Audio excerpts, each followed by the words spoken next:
Maintenant, j'ai décidé de mettre une section puits artésien. Je sais que c'est pas tout le monde qui va avoir besoin d'un puits artésien nécessairement, mais je trouvais ça important de dire quelques petites astuces, là. Évidemment, niveau difficulté 10, on creuse pas ça à pelle, hein. Donc, dans la soumission, demandez d'inclure un filtre à la sortie du réservoir.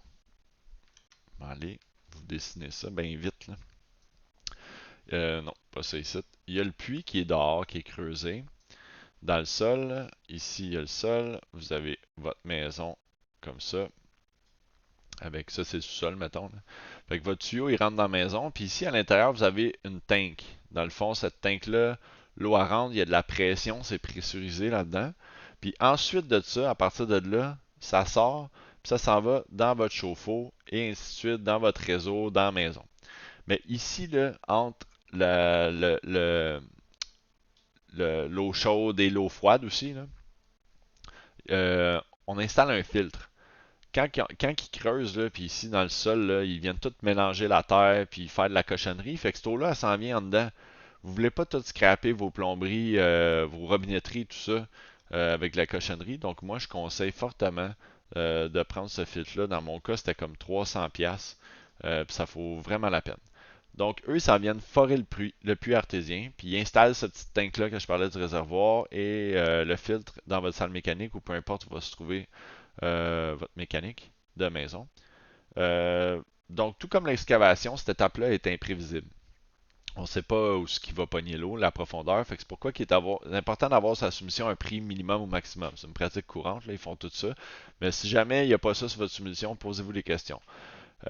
Puis n'oubliez pas de passer le tuyau bleu, pas celui qu'on voit, lui c'est une gaine pour mettre le fil, pardon. Le tuyau d'eau dans le fond, ça vous le prend au début du projet, quand il va y avoir l'excavation, puis votre fondation, pour le passer en dessous du mur de fondation. C'est important de demander une longueur assez longue pour vous rendre de votre puits à votre salle mécanique, l'endroit où va se trouver votre eau. Un joint est toujours possible, on essaie de l'éviter. Comme dans mon cas, c'est quand même assez dispendieux ce tuyau-là. Puis là, j'étais pas trop sûr, puis il me manquait 10 pieds. Fait qu'il a fallu qu'on fasse une connexion, mais cette connexion-là est garantie. Fait que c'est pas la fin du monde s'il faut en faire une. Euh, Si votre tuyau passe sous une zone que vous déneigez l'hiver, comme un stationnement exemple, ça passe en dessous. C'est important de la protéger du gel avec des panneaux isolants parce que la neige, elle vient faire comme une protection là, contre le gel.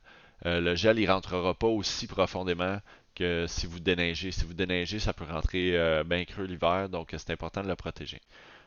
Pour cette étape-là, c'est super bruyant, ça encombre beaucoup d'espace, il y a bien des trucks dans la rue. Euh, si vous n'avez pas d'autres corps de métier en même temps que cette journée-là, là, la journée puis artésien, c'est la journée puis d'attitude. Ne faites pas venir d'autres personnes ici. Euh, Céduler idéalement après la plomberie brute. Comme ça, il peut venir poser sa tank puis plugger ça par la suite. Donc ça fait le tour pour le puits artésien.